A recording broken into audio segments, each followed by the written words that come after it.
And joining me now is Shadow Education Minister Tanya Plibersek. Tanya Plibersek, thanks for joining us. I guess I first wanted to ask you as someone of Eastern European descent, if you like, what does this conflict have a special resonance for you? Do you does it hit buttons for you? And what do you make of the world's reaction to it and the Prime Minister's reaction today? Well, I guess Slovenia, where my parents are from, is still quite a long way from Ukraine, but I think peace-loving people all over the world would feel a great deal of empathy for the people of Ukraine. They're going about their lives, building a country, building an economy, building a society, and have experienced the most unprovoked, uncalled for, irrational, illegal hostility from Russia, their much larger neighbour. I think all Australians have a great deal of sympathy and support for the people of Ukraine and stand shoulder to shoulder with them.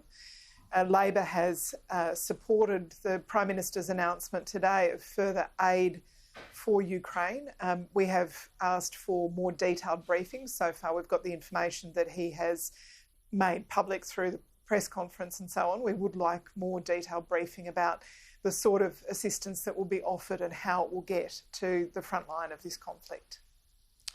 And what do you make of that offer to send arms? Jonathan Lee was saying earlier, first time since Vietnam. I guess we're just following the rest of the world here, but it is out of our region. I imagine if you said even a word opposing it, Labor would be leapt on by the government. But what's your own feeling about how that might expose Australia? Well, I think it's completely the right thing to do. I think the global community needs to show Russia that this sort of aggression will have serious consequences. It's important for Russia to understand that. It's important for any country considering this type of military aggression to understand that the world will be united, not just in condemning it with words, but acting with all the force that is available to us. And if that includes supplying weapons as well, then so be it. I wanted to ask you about the floods now. Obviously pretty distressing scenes and some good work from our Defence Forces. It's been put to me that flood mitigation strategies might not have been what they should have been in the Northern Rivers and North Coast because there's always opposition from green-leaning mayors and the like to levies and barriers and that sort of thing. Do you think everything's been done that could be done around preparing for this sort of disaster? All right. Well, before we start criticising, let's start by saying that all Australians want to help people who have been affected by these floods.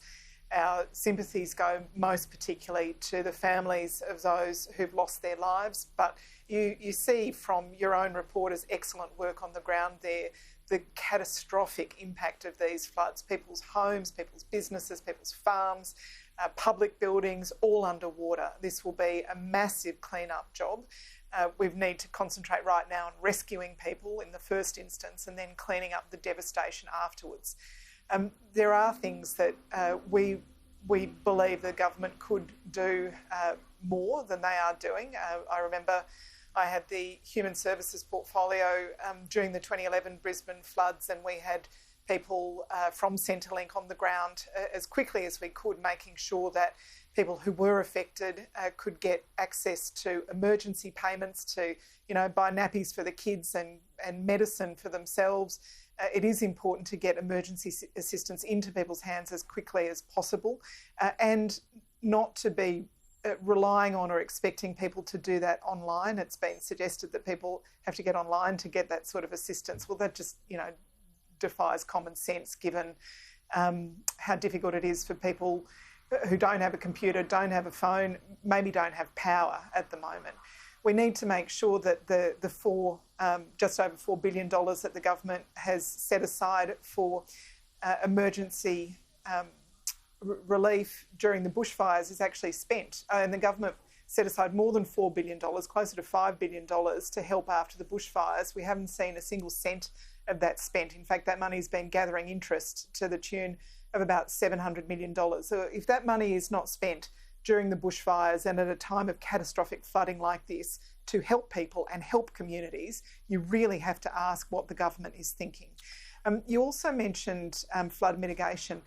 I think it's incredibly short-sighted that on this government's watch, the Flood Research Centre at the Lismore campus of Southern Cross University is actually closed because of cuts to university funding. You see what a difference that kind of research would be making in flood-prone communities at the moment. And the final thing I'd add is in past natural disasters like this, we've sometimes seen insurance companies really not responding well, not responding in the way that people with, policyholders have expected to be helped. I think people will be watching very closely to make sure that that assistance is also provided. Indeed. And just a final question, Tanya Plibersek. We saw Simon Birmingham say on Sunday Agenda the other day there'll be increased defence spending in the budget. At the last election, a lot more education spending was promised by Labor.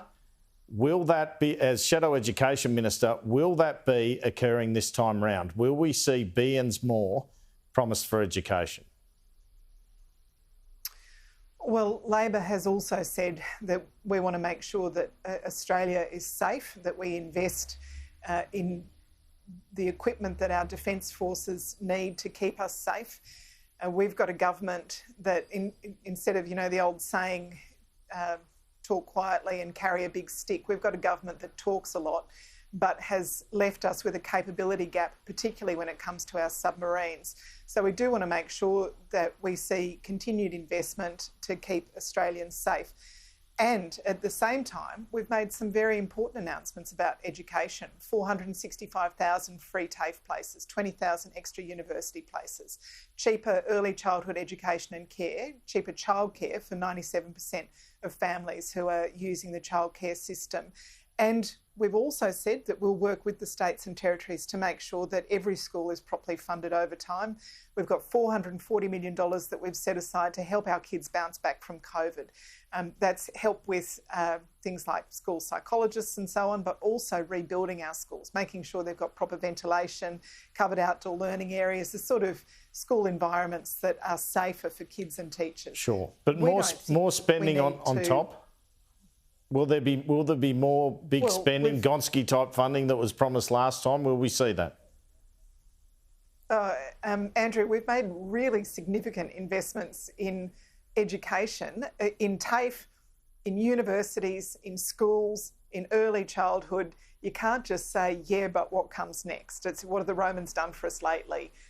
These are significant investments, and I'm very proud that we've made them, and we don't have to make them at the expense of the defence budget. We also say that it is important that Australia has the capability to defend itself in a world that is changing, in an increasingly hostile world.